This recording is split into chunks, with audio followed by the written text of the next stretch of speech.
Hello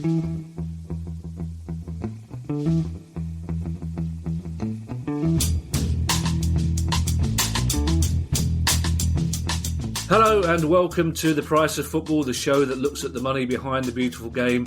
And thanks to Holy Mary and all the saints that Palace finished above Brighton in the league. I mean, morally, we're way ahead, but it's nice when the league table confirms that. I'm Kevin Day, and down there in the depths of the Premier League is Brighton fan and expert in football finance, Kieran McGowan. Hello, Kieran, how are you? I'm grand, thank you very much, Kevin. I'm looking forward to this. A fully packed show it is. It is fully packed, yes. I won't tell the people at home how fully packed you described it as, but it involved a celebrity's testicles. Let's leave it there. Good last episode. It's been so long since Palace got a point. I generally didn't know what to do with myself on Sunday. It was slightly confusing. Well, it was quite good for me because my two next door neighbours, one of them is a Spurs fan and the other one is a Palace fan. Oh, okay. So of course they were sort of throwing daggers, and then the ice cream van came before, about an hour and a half before kickoff, and we were all in a queue together, and I had to separate the two of them. Oh my lord! Do you realise how bourgeois that sounds? You had to separate them in an ice cream queue. Well, yeah, it was some very good gelato as well, you'll find. You've travelled a long way from Bermondsey, haven't you? Speaking of which, for logistical reasons, we are having to record this show slightly earlier than normal. And I know that I'm keeping you away from your Tom Kerridge steak, kidney, oyster and pheasant pie. So let's crack on with this, Kieran. It's Stories Day. We'll talk about the financial implications for the relegated clubs from the Premier League in a moment. But first, there's some breaking news on the London media this evening for Charlton Athletic fans. And it's not good in a week that's already seen them relegated. Yes, very much so. In the Evening Standard tonight, there was a story, and that's the London sort of local paper for people not familiar. There was a story that their very existence is now in threat, and that is due to the EFL coming out with a statement on Monday of this week, and that statement was saying that the EFL had failed to be really given assurances with regards to the prospective change of ownership of East Street Investments. East Street Investments is the company which bought Charlton for £1. It was controlled by two guys who had immediate fallout, and they then sold the club to somebody else who is described as a businessman, and I think this guy's lawyer is also the guy, if people do their homework, is the guy that was 12 months ago claiming he'd found a Brazilian priest who was going to rescue Bury Football Club, and that didn't turn out to materialise very well. So with all of this uncertainty and the noises coming out of the EFL, who do seem to be putting their foot down on issues at present, it doesn't sound good. Charlton have then gone back to playing press release table tennis, and they've come out with, there's nothing wrong, it'll all be sorted within 24 hours. It's one which we need to watch carefully. Charlton, it doesn't matter who you support, and I know that Palace and Charlton aren't the best of friends, but it's an old-fashioned traditional club. But more importantly than that, my Uncle Tom had trials there in 1951, so I don't want to see it go bust either. Look, football's always more important than the clubs. As you probably know, I did a benefit for Brighton back in the day when they were still without a ground, because you can't have a rivalry with a club that doesn't exist, and it's just down the road. We don't particularly like them, but no club is going out of business on our watch if we can possibly help it. But you mentioned Bury, but unfortunately there are a couple of people already seeking parallels with the early stages of the Bury story, aren't they? Because the EFL are kind of willy-waving in the same way that they were when the Steve Dale story was unwinding. It seems that there are similarities, don't there? Yeah, both clubs were sold for £1. Yeah. Both inherited owners who have started doing strange stuff. So in the case of Steve Dale, it was he was transferring assets of the club to new companies. He stopped all the direct debits and the standing orders, and the wages stopped fairly soon afterwards. We know that Charlton have been under a transfer embargo since January because the new owners failed to provide proof of funding to the EFL. And whilst you can understand that Charlton fans are hacked off with the EFL to a certain extent, they are given a fait accompli. The ownership of the company is transferred, and then the EFL effectively get to work. And if you don't provide them, and this is one of the crazy things, if you don't provide them with proof of funding, then there's not a huge amount that they can do because the ownership has already moved. And the trouble is as well, Kieran, and Newcastle fans may well find this out, that when a club like Charlton have had someone like the Châtelet for so long, you automatically assume that any new owner is going to be better than the idiot you've had. But it's not always the case. And we so often see that the short-term relief of being taken over by anyone is replaced by the long-term fear that you've actually been taken over by someone who's worse than the person you've had before. Yeah, I've got to agree with you entirely. Being not Mike Ashley doesn't make you necessarily a good person. Stuart Day wasn't the greatest of owners at Bury, but he was better than Steve Dale. If you take a look at Randy Lerner at Aston Villa, he fell out with the fan base, or rather they fell out with him, but he stuck 150 million quid into the club. Then they inherited Tony G, who within 2 years had them within an hour of liquidation. Ellis Short and the Sunderland fan base, that wasn't a great relationship. They've now got Stuart Donald and Charlie Methven. That's not worked out well. So, just be careful. It's not a case of running away with the woman next door. She's not necessarily better than what you've got already. Yeah, I don't think anybody listening to this, Kieran, was going to use that as an analogy, but fair enough. No. And your mention of Randy Lerner, and of course you had to mention Randy in that sentence, didn't you? But your mention of Randy Lerner has provided us with a link that producer Guy has so tangibly failed to do so this week. I know he's had baby birthdays and all sorts, but really these questions are all over the place. But luckily, Kieran, you've come up with a link because Villa did stay up. Watford and Bournemouth were relegated from the Premier League. What are the financial implications for each of those clubs? And it does seem to me that Watford, out of all three of them, or the two relegated ones, would be the most worried because their ownership seems to be volatile. I don't think the ownership's not necessarily volatile. The ownership's decision-making is volatile. Watford managed to get through 4 managers this season, and if you take a look, I think they've had 5 years in the Premier League, and you count up the number of managers, there must be a hell of a lot of payoffs that have taken place during that period. I've crunched the sums. I've looked at the difference in income for all the clubs that have been relegated over the course of the last decade, and in total it comes to just under £1 billion has been the drop in income between those clubs put together. Wow. Watford, Bournemouth are likely to see a drop in income of up to £80 million. That they will receive parachute payments, but I think that parachute payments are going to fall. And that's for 2 reasons. First of all, the Premier League is going to have to give some rebate of the broadcasting deal. Well, the broadcasting deal includes the parachute payments. So if the Premier League's got to give 10% or 15% back in respect to what's happened this season, that's going to impact upon the parachute payments for those clubs. The overseas rights for broadcasting, they are being calculated under a new formula.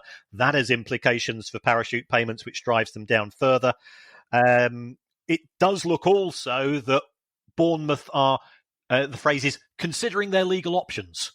Oh. And as you may recall, on the very first match that when restart occurred, Hawkeye failed to work. Yes. And Sheffield United were denied a goal when the ball had crossed the line. Yeah. Now, whilst I don't think there's any, looking at the Premier League rules, there doesn't seem to be any justification for retrospectively taking a point away from Villa and giving Sheffield United 2 extra points. Bournemouth could conceivably put in a claim for compensation because of the failure of the technology. I've been through the Premier League handbook, and I don't think that they've got much of a case because, to a certain extent, it's an extension of human error. Yeah. And we know that referees make mistakes, and that's all part of the game, and everybody buys into football on that basis. But our friends in the silver-tongued industry, they will always be whispering in the ear of an owner, we could get you 20 or 30 million pounds compensation for this. So, the Premier League might be receiving an email or two with a demand for compensation or an increase in parachute payments, because Bournemouth will say that Hawkeye is supposed to work 100% of the time and it didn't. I can't see how the Premier League could cave into that, because that basically leaves them open to all sorts of claims. Because, that Hawkeye decision was wrong, and Hawkeye apologised within minutes, but VAR also failed to pick it up, which was a ludicrous decision. You could argue that Villa benefited from the Palace goal being disallowed when it should have been a goal when it came off Sakho's shoulder. But you could also argue that Palace scoring so early in that game might have spurred Villa into action earlier. Sheffield United scoring might have made Villa score 3 goals in the second half.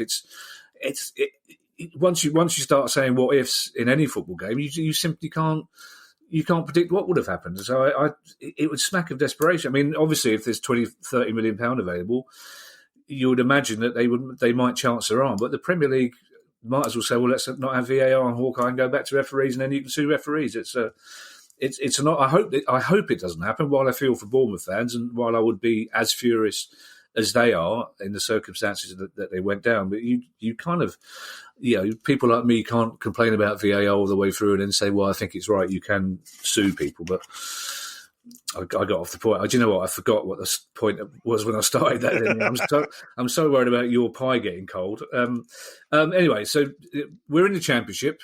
I'm desperately trying to find links now that Guy failed to find. We're in the Championship now, and also in the Championship, Barnsley are in the Championship. Barnsley have called out, it says here, the EFL and other clubs in the Championship for lack of governance and failure to pay transfer fees. Now, I was not aware that producer Guy was an American teenager, but we'll let called out stand for now. So Barnsley is one of those things that have been rumbling across this season, haven't they? And we both said on several occasions their attitude will very much depend on whether they stay up or go down. They've stayed up, but they're still grumpy. Well, they've stayed up at present. Of course, Wigan still can appeal, yes. Because Wigan's appeal, I believe, is due to be held on the Friday. 31st of July. Yes.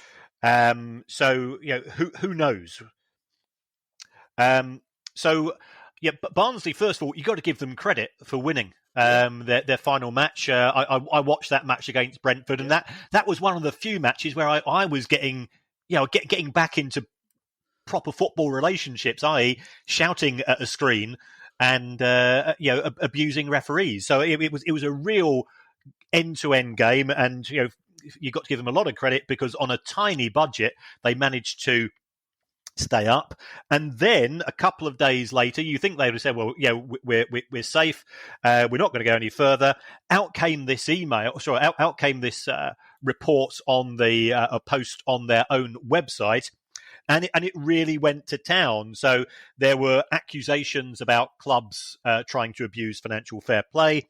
There was an overall accusation about the lack of integrity from other clubs in the division, a lack of governance, clubs being bought and sold without passing the owners and directors test. And then they made it a bit more personal to say, by the way, we sold a player in August 2019, and we've still not been paid. And everybody, of course, then goes into transfer market and trying to work out who the player was, who was the other club involved.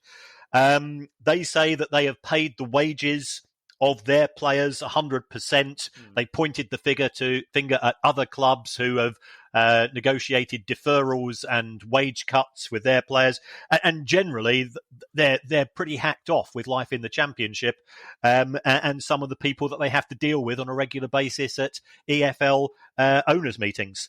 So have we identified the club that has failed to pay them a transfer fee?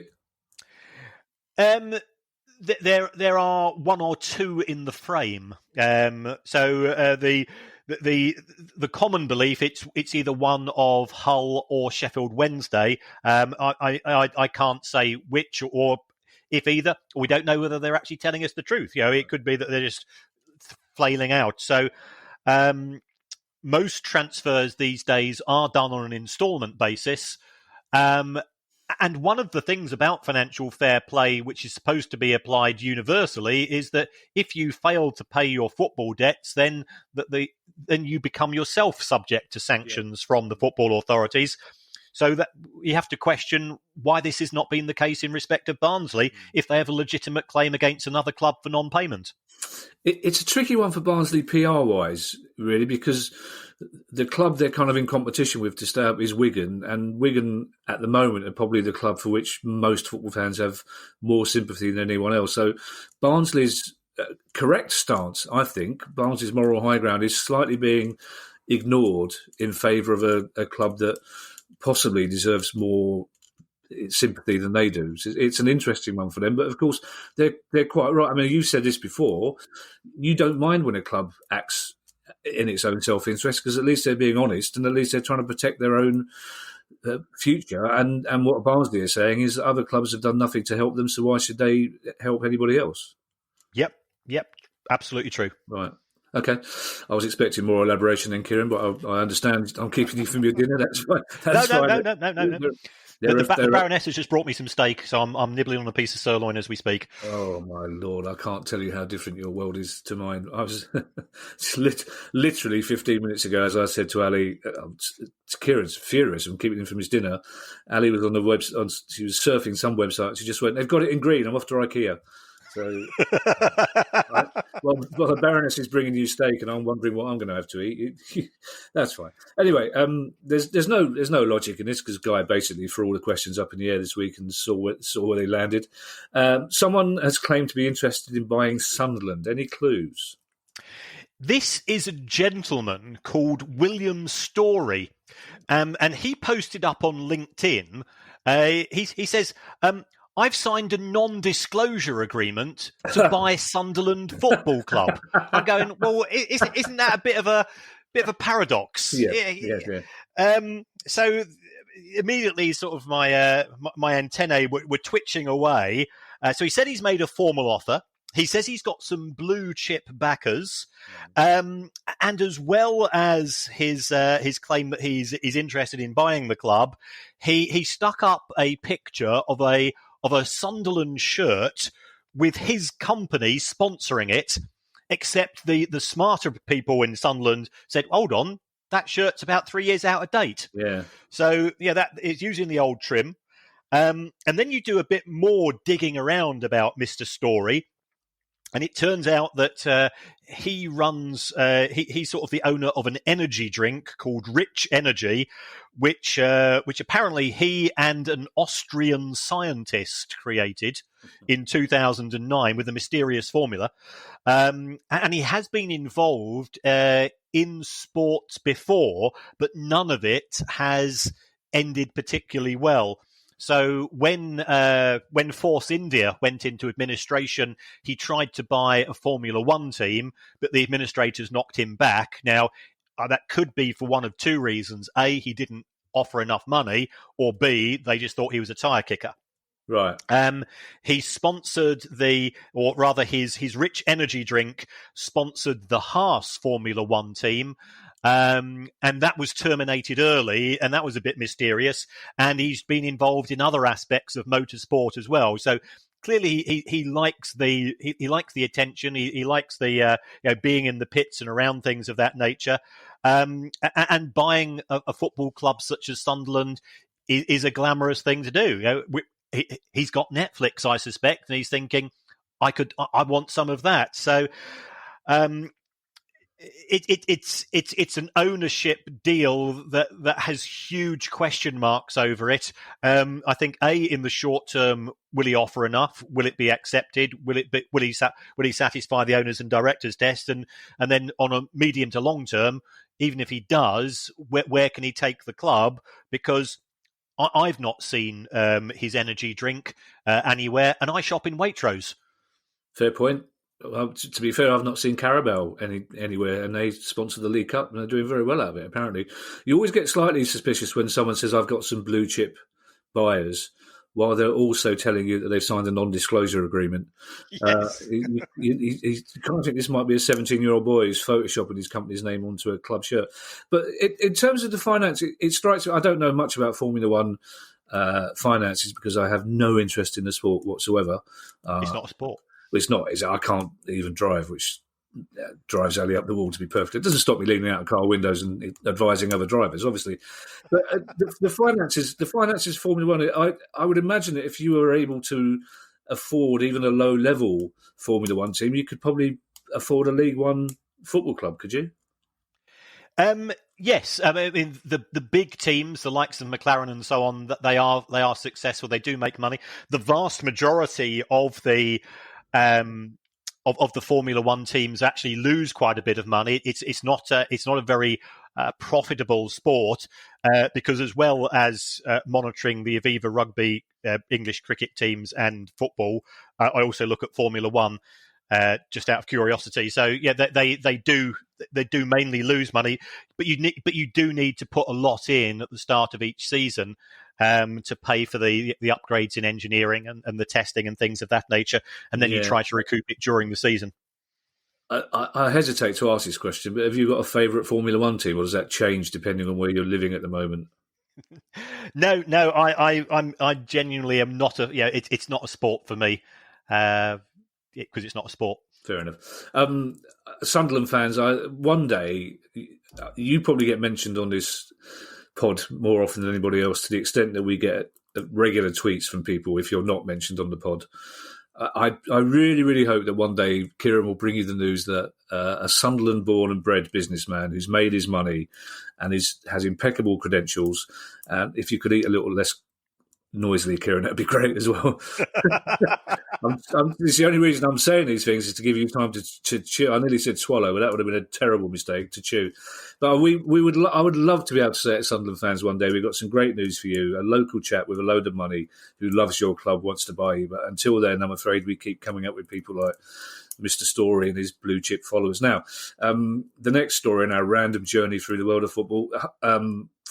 And this one's been cutting it fine, considering the Scottish Premier League starts on Saturday. Hearts and Partick Thistle will be in the Scottish Championship and League One, respectively, next season after an arbitration panel decided not to overturn their relegations. Is this definitely, finally, absolutely the end?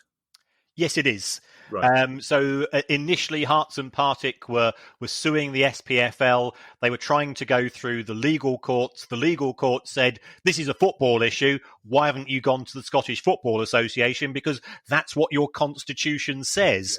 Yeah. So there were three people, I think, on the Scottish FA board or appointed to listen to Hearts and Partick's claim. Ultimately, there was a decision made a few months ago by 42 clubs to suspend the season and to have promotion and relegation based on the positions there. So this does mean, and also Hearts and Partick, if they had been successful, then Dundee United, Wraith Rovers and Cove Rangers would not have been promoted. So there were issues in terms of both promotion and relegation. But Hearts and Partick have said, we've agreed that we're not going to pursue things any further. We're not very happy. This is not a good day for football. But as you rightly say, the season starts this weekend. So at least we have a degree of clarity, even though we've still got some grumbling taking place. Yeah, and whilst your sympathy, again, to use that word on this pod, is with the relegated teams, you have to spare a thought for Dundee United. It's been very difficult for them to prepare for the start of the Premier League season, knowing that there was the outside chance that they wouldn't be actually taking place in it after all. Yeah, because you've got recruitment, you've got retention, you've got new contracts, you've got sponsors who say, well, we're willing to pay you X if you're hosting Rangers and Celtic next season, but we're willing to pay you, a third of X if you're not. So it does make the job of everybody in what is a very difficult time for. Let's face it, football is just one industry of many that is struggling at present. It makes things extremely difficult for the people involved with the clubs, but at least that now they can go forwards with a degree of clarity. And it looks as if the £10 million compensation claim that was being put in by Hearts and Partick, that also has disappeared. Yeah, okay. Well, actually, I wasn't going to mention this, but I only noticed this evening.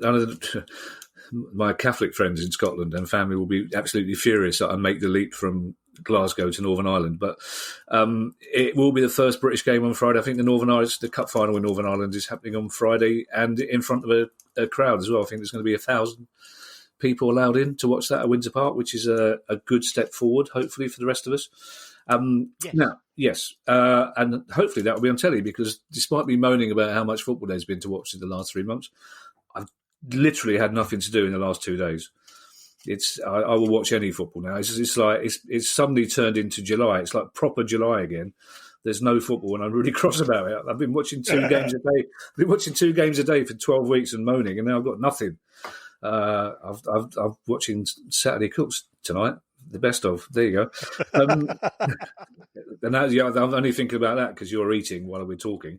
Now, this is an interesting little segment of the podcast, Kieran, because we've got a bit of news, but it leads into a question, as you'll find out. Not deliberately, I don't believe, on the part of producer Guy, but now it seems that there may well be more Premier League games available on TV without a paid-for subscription in the future, after the success of hybrid rights agreements over the past few months. Now, Guy sent that question through, securing the knowledge, I believe, that I knew what hybrid rights agreements were. So just, obviously I do, Kieran, but just for those people at home who may not have as much knowledge about this as I do, the first question is, what are these hybrid rights agreements, and how will it lead to people not having to pay for football on TV in future? Hybrid rights is where the majority of the broadcasting partners or broadcasting rights partners of the Premier League pay substantial fees and recover their money through a subscription model. So we see that with BT Sport, we see that with Sky Sports, and that has been the method used by the Premier League since its inception in 1992, and that has proved to be very lucrative for both Sky, the other broadcasters, or some of the other broadcasters, Setanta and Co., we'd rather draw a line over, but also very successful for the Premier League clubs. Their income levels, as we know, have expanded rapidly. The downside from that is that the average viewing figures for Sky are around about 1.4 million. Now, when the BBC was able to broadcast some matches, and it has to be said, they weren't first pick games. I think, and that's not a criticism of the clubs involved. It's acknowledging the fact that Sky and BT are the senior partners, so therefore they had first dibs at the likes of Liverpool versus Chelsea and so on. But the BBC viewing figures, they peaked at 5.7 million. So the view is, and this was a story which I saw in the Telegraph earlier this week, was that the Premier League was looking at that and saying, well, could we have a situation whereby we have the best of both worlds, in the sense that Sky and BT, or whoever the subscription partners in are, will always get the first picks, but that still will leave something on a regular basis for free-to-air broadcasting. And the extent of the viewing figures would help clubs and also help the Premier League when it comes to selling advertising, even though there is no advertising on the BBC as such, there is the perimeter advertising, and you'd be able to sell those slots at even higher prices than they get at present. So that was the rationale from the Telegraph. And then the following day, there was a story in the Times to say that's not going to be the way forwards. And the season's going to start on the 12th of September, and it's going back to having only half the games broadcast by the subscription broadcasters. But then you think, well, hold on, what are we going to do as fans? If I'm a season ticket holder, if Palace are playing at home or Brighton are playing at home, if you're telling me I've forked out for my season ticket, I've bought my season in good faith for next season. I do want my club to survive, and B, I don't mind paying for it. Then I thought I was going to get something in return. And if now you're going to say, well, no, you've got there's 3 or 4 matches taking place at 3:00 on a Saturday afternoon. None of them are going to be broadcast. Who's the winner out of this? It's not the clubs, it's not the broadcasters, and it's not the fans. So it does seem a strange way to progress. we're all hoping that matches will cease to be behind closed doors at some point in October and November, and even with restricted capacity, if we get to see one match in 3, then it's better than one match in none, is my view. I'm surely the broadcasters, I would say, Kieran, that your season ticket relationship with the club is nothing to do with them, basically, and that we all know these were unusual circumstances, and the deal was made for games to be shown on the BBC and for every game to be shown because they wanted to keep people indoors. They didn't want people going to the grounds to try and sneak in. They wanted to find a way for people to be able to watch every game on TV. And as the situation improves, it seems to be a bit naive, Kieran, from both of us to expect the broadcasters to carry on with that kind of genuinely altruistic point of view, really, because they are two separate issues, aren't they? That they are, but if you look to see what has happened, remember Sky got a lot of extra games which they hadn't paid for this season. They got those for nothing, and they've been able to sell advertising at half-time and pre-match and post-match and so on. So they will have made some extra money from selling advertising slots on some of their channels. So they have been beneficiaries. Right. They would still have, if the second match of the season it's Chelsea versus Liverpool, that would automatically go to Sky because they would have first dibs. What we're talking about here is the BBC getting, the likes of, Burnley versus Brighton. Yeah, or Bournemouth Palace. Yeah, I understand that. Yeah, so we know the type of matches, but at least it allows me as a fan to see them. There's no downside for the existing broadcasters, and you could stop that when matches are being played in front of full-paying audiences, and then Sky and BT can genuinely say, look, we did our bit for the country because we allowed fans to see matches.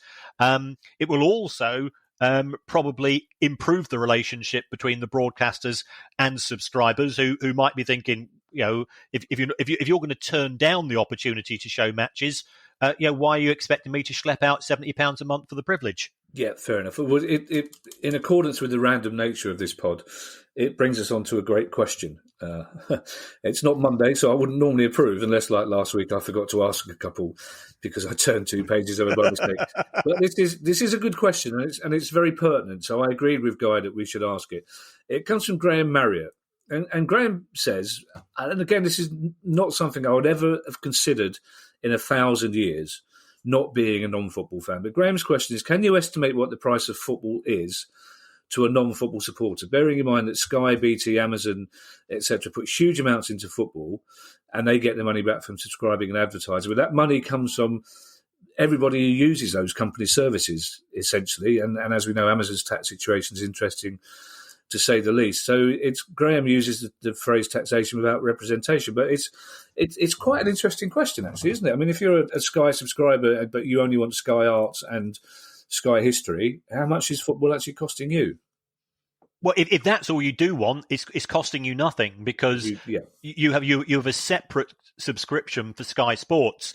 Now, I was wondering, is Graham saying this because he is a Formula One fan, or he is a cricket fan, or he's a rugby fan, other sports other than football, and the cost of your monthly subscription, which is eye-wateringly expensive, is that due to the fact that Sky are paying out so much money? It's about £1.3 billion for the Premier League rights and the EFL rights. So I estimate that I went into Sky's accounts to investigate this legally on behalf of Graham, and about Kieran. Oh, absolutely. You know all me. Right. It was, we know the hacking issues that have arisen in the past. That's fine. Okay.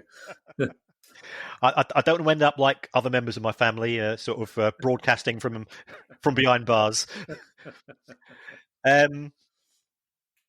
So about a 1/3 of Sky's total broadcasting rights bill is effectively taken up through football. So you could, if you could have a non-football sports package, I think you could reduce the price by at least 1/3. Wow! Okay. If that's your way, but if you do want, and I've been in the Sky Studios on quite a few occasions, and I've been incredibly impressed by their professionalism, the way that the amount of research and work, and channels such as Sky Arts are excellent. And that's as a non-fan of Richard Murdoch, so Rupert Murdoch, as we both know.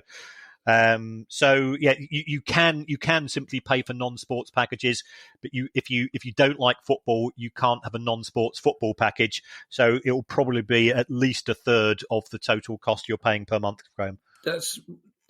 Let's first of all not play top trumps about who's been in more studios and who. But also, you're a professional broadcaster. Yeah, well, so are you at the moment. You're on telly more than I. Anyway. You'll be on a cooking channel as well, by the sound of things, in a moment. It's an interesting question from Graham, because it's never occurred to me, because obviously I've got Sky Sport and BT Sport, and I explained to Ali and the tax person that I need them for research purposes. Of course I do. But it's never occurred to me to think or get annoyed that I'm actually paying for Formula One and rugby and netball and all the other sports that I wouldn't normally watch. I just assume that they're part of the package, and if they're there, I'm pleased to know they're there. And if there is a desperate lack of football, I will watch some of them just to see some kind of ball being moved in some kind of direction. But you just kind of go, well, it's part of the deal. Football is the biggest sport, and unfortunately, non-football fans just kind of have to live with that. Unfortunately, don't they? They do at present, but the way that we're potentially going, Amazon, my understanding, were very pleased with the viewing figures for the matches they showed. So could we move to more of a streaming model where you're paying on a per match basis, or you're having a virtual season ticket for your club? So it could be, you go to watch Palace at home, but then they're in a position to sell you a virtual season ticket for all the away games. Yeah. And that comes through a streamed or an OTT package in conjunction with either the Premier League itself or a new form of partner, which is different to the traditional broadcasting. And if that is the case, what is the future for the likes of Sky, who have this very much bundled approach in respect of sport? So it could have implications for their business model as well. It would be interesting, Kieran, if you could do a bit of digging on the Amazon figures for last season, because I worked on an Amazon show over the period that they were having their first games on TV. And they wouldn't reveal the numbers, but they were very, very bullish. And I heard the figure that was being bandied about by people that wouldn't necessarily know, but it was 60% higher than they expected. So I'm not entirely sure why they're being so reluctant to reveal. I mean, it's probably a business decision, but it would be fascinating to find out what those figures were. Anyway, again, the scattergun approach. So we go from TV to club shops. And an advert this week for a Man City shirt for next season, a Champions League shirt, it says, with a name and number, will set you back £120. That's, I don't know where this stops, Kieran. We're all predicting that the Premier League financial bubble will burst eventually, but £120 for a club shirt, Champions League or otherwise, name and number on the back or otherwise, seems like a lot of money, doesn't it? And if you've got a name on it that's got a lot of syllables, it's going to cost you even more, I imagine. Potentially, yes. What we are seeing now is interesting pricing structures being employed by clubs. You can buy the regular shirt for a mere £65, and then you can get the name and number for £15 on top. So you can spend £80. But if you want an authentic shirt, i.e. apparently the same ones that the players wear, it's going to cost you £120, including your, and this is the irony of ironies, given that it's Manchester City, including your UEFA patches. Right. So I dug into the authentic shirt, and apparently it's the ones where they've got holes in them, to allow you to breathe more. They go, I've lived most of my life in Manchester, and I used to go and watch City play Champions League games quite often. Well, Manchester in November, the last thing you're worrying about on a Tuesday night watching them play in the Champions League is sweating. So it does seem that they're just trying to pretend that you're getting it's not going to turn you into a footballer either, because most of the blokes that sit around me at the Etihad, whenever I used to go to those games, were, I think it's fair to say, of a certain age and a certain size. So I'm more concerned that the regular shirt's up to £65, though. Yeah, that's because it used to be 40, and then it was, and then it's just been creeping up and up and up. £65 for a football shirt. And remember, Premier League clubs used to say, well, that we're only going to change the shirts every 2 years, and now it's every year for both the home shirt and the away shirt. So, nobody's forcing us to buy this stuff, but there is an element of, especially if you have got kids, that there's playground peer pressure and things of this nature. It is becoming very expensive business. It is cold in Manchester in November, Kieran. You're right, but it's also cold in Moscow. But that didn't stop me sweating through quite some nights there, as I understand.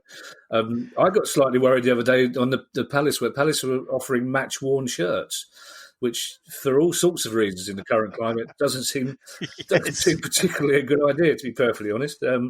I'm sure the players have all been tested, but just for the moment, I think I'll leave Luka Milivojevic's sweatpants shirt where it is. Again, I can't stress how random this show is this week. We're now into the Swiss legal system, because the Swiss. I'm trying to keep this together, Kieran, here, and I'm trying to pretend you're doing a very professional job. I am. I'm trying to pretend there's some sort of theme to this. But the Swiss Attorney General was offered to resign after a court said he lied in relation to FIFA corruption issues. Yes, so this is the Swiss Attorney General, Mr. Michael Lauber, and he offered his resignation 20 minutes before giving evidence to a court hearing in relation to FIFA corruption issues. And digging into this a bit further, this is all to do with meetings which Mr. Lauber had with our friend Infantino of FIFA. Indeed. Now, I think you were a bit concerned when I suggested that, when I described FIFA as a mafiosa organisation on a pod a couple of weeks ago. But let's just take a look at what happened in respect of one of these meetings.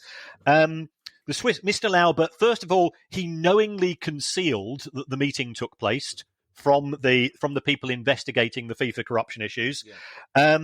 He went into a meeting with Gianni Infantino. He did not take any notes. Now, if you're a lawyer, the one thing that you do all the time is you keep a record of what you're doing. And when pressed by the investigating people, he says he has no recollection of what was said at the meeting, and neither did Mr. Infantino. So, I'm sure you've had a few evenings at the Pawson's Arms where the following day you can probably not remember anything that took place, but you probably had a good excuse for that, which involved 1 or 2 pints. To be fair, Kieran, the morning after quite a few of these pods comes as a mystery to me sometimes. I open my Twitter account and go, oh, really? That's what we talked about. Yeah, it is. I mean, again, when you mentioned... I wasn't concerned about your view, Kieran. I was more concerned about the fact that I haven't got the money to defend myself against claims that we called FIFA a mafioso gang, basically. But I think it's something. This is an issue that goes way. We're already overrunning on this pod. I think what we have to do is have a separate pod about FIFA, because there are so many issues here. I mean, and historically we've always talked about CONCACAF and some of the other regions where dodgy dealings are going on. This is so big that I'm going to suggest, and it's not out of fear this time, it's just simply out of time. I'm going to suggest that we wait and do a special on this, because quite clearly the FIFA thing needs to be talked about in more detail. And in this random mess of a show this week, we haven't got time to do that, to be perfectly honest. But you're absolutely right. I mean, these. I mean, Infantino did a great job. Again, it's that thing that he comes after Blatters. You think, oh, he must be a decent fella, but it's that thing where he presented himself very well, and people like me who want everything to be well and fine just go, okay, great. but we do have to examine this, and also we have to examine the English FA's role. We've not exactly been clean fingered when it comes to bidding for World Cups in the past. So let's park that again, and if Guy is listening to this. And to be honest, he wasn't paying attention when he put this script together, so I doubt if he's paying attention now. But if he is listening to this, let's do that FIFA special. And I'll ask our listeners, and we have listeners from all over the world. I know we have a lot of journalists listening to us from all over the world. Let's get them to send in their experiences of FIFA and their suspicions about FIFA and their questions about FIFA. And we'll do a FIFA special, and we'll see how much trouble we can get into. Now, we're nearly there. And thank you for those of us who've been hanging on by the coattails. The owner of Fulham has written off £53 million worth of loans by converting them to shares. Now, is that despite of or because of their potential promotion to the Premier League? No, it's nothing to do. It just Shahid Khan, who bought Fulham from the guy that used to own Harrods, whose name I've forgotten. Mohammed Al Fayed. Mohammed Al Fayed, who once offered me Viagra on the pitch. Which again, we'll save that for the It was. Is that for our greatest hits? Yeah, we'll save that for the greatest hits. The interview was going very well until he suddenly stopped it and said, "You look like somebody who could use one of these," and produced a packet of Viagra from his pocket. He was he was as a broadcaster, he was a very interesting man to talk to. I wouldn't want him in my club, but anyway, carry on. Well, they've got a new owner, Shahid Khan, and he bought the club for probably the thick end of 200 million. Before the start of this season, he'd lent the club to a further 212 million, which he'd then written off, and he's just added a further 53. So he's into Fulham for a grand total of £500 million. Whoa. For a club that's been, pretty yo-yoing. I mean, they did very well at Cardiff in the first playoff game, so they've got a fair chance of getting back to the Premier League. I think it's fair to say he also is quite an entertaining character. So the next time you interview him, God knows what he'll offer you, because he owns the Jacksonville Jaguars in the States. Yes, indeed. Remember, we spoke about him a few months ago. He tried to buy Wembley Stadium. Yes. And then the FA got a bit sniffy about that, so they turned that down. And I went in to say, where did he make all his money from? And apparently it's from truck bumpers, which is a niche industry. And I've been involved in a niche industry or two in my time, but I've never made that much money out of it. Yeah. Is there a bumpers joke coming up here? Is that as in? What, the little metal? I don't drive, so I don't know what they're called. What are they called? The little like mudguard things, the little metal things. Yes. Yeah. But these are for American trucks, and these are apparently one-piece truck bumpers, which are very easy to install by garages and so on. So I think he'd come up with a bit of a unique solution for some of the truckers, and has made his fortune through that. But he's certainly very keen on sports franchises, as he would, or sports involvement, full stop. So he's been very generous in respect of Fulham. He keeps lending the club money each season. Fulham spent an absolute fortune the year that they were promoted to the Premier League, and that didn't work out. Absolutely, yeah. But that seems to they put in a decent performance this season to the extent of getting to the playoffs and most of the way there to the final now. Yeah, let's move on. We're nearly finished, and let's just thank our lucky stars that Ali, my wife, wasn't here to hear me say the little mudguardy things. The little keeps the mud off the car. Another club has folded, sadly, Kieran, the Welsh League team, STM Sports. Yeah. I mean, Rill went a couple of months ago, but this seems quite a bitter end to the club's existence. They were formed, as a small Parks team. They went through the leagues. They're based in Cardiff. They were hoping to become sort of Cardiff's second club, as it were. They were the champions of the Welsh Division 2 last season, including a 20-0 victory. So clearly, they had some half-decent players. And then things started to go wrong. They sort of fell out with the FA of Wales. They were denied a licence and demoted. And they've made accusations that the reason why they have been effectively kicked out, that it was due to elitism and other clubs sort of in the FAW not liking a new kid on the block coming through and being a potential threat to them. So they've said, well, if you are going to deny us a license to play in the top tier of Welsh football, then what's the point of continuing to exist? So the club, very sadly, has decided to fold, and that is sad because as football romantics, we do believe that there is that opportunity. AFC Wimbledon have managed to get into League One, and remember they beat West Ham in the FA Cup a season or two ago, and they came from park football, and they were fan-based, and all of the things that we sort of hold fairly close to our heart on this show. And it's a shame that STM Sports won't be able to go through that journey of excitement. And most of the time, of course, it turns into there's a natural ceiling on how far you can go, but they seem to have been stopped by the authorities. Yeah, again, Welsh football is something we don't talk that much about, but the FA of Wales, I think, is again something we should talk about more closely in future pods, maybe, because the FA of Wales, their relationship certainly with the clubs that play in England, when Newport folded and restarted, the FA of Wales were particularly obstructive towards them, it seemed. So again, maybe that's something else we can park and look at in the future. But for all those fans of STM Sports, our condolences, obviously. But finally, Wigan, a story that we've been following very closely. And as you know, I'm hosting a pub quiz to help the fans raise money to pay wages during the summer.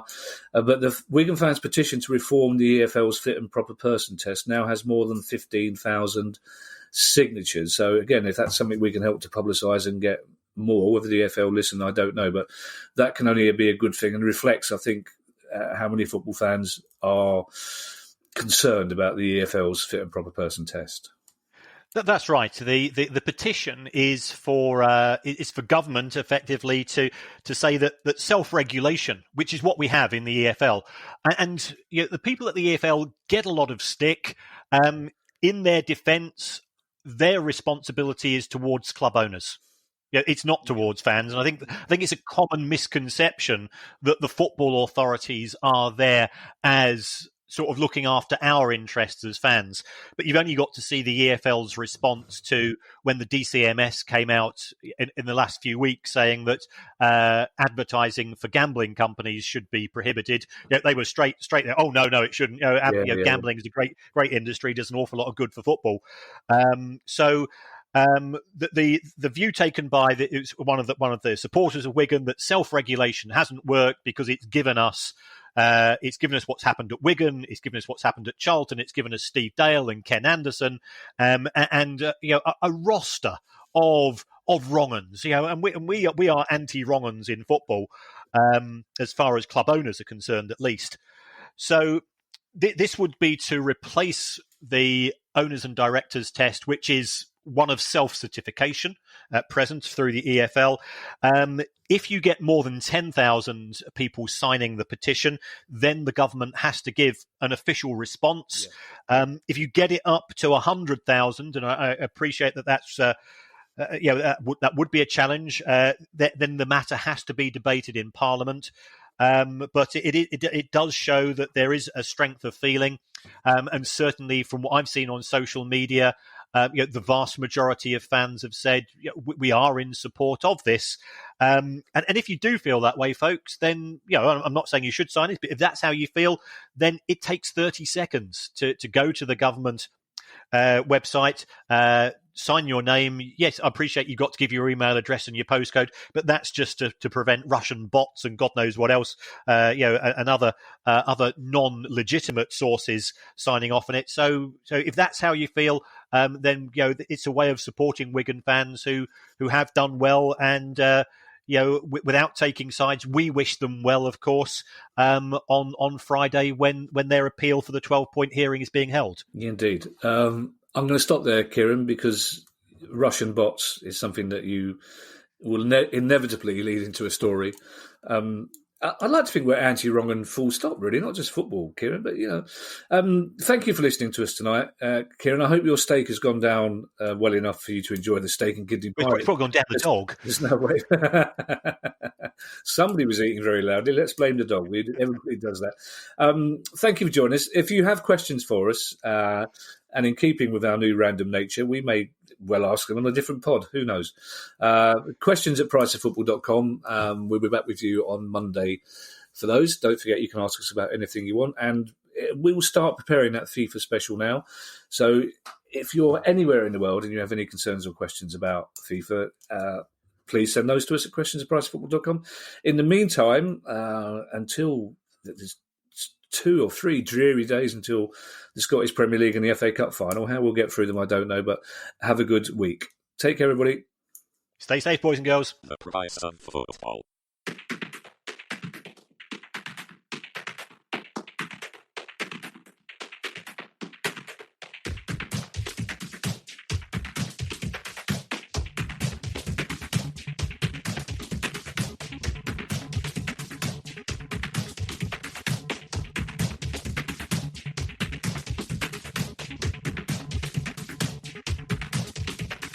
The price of football.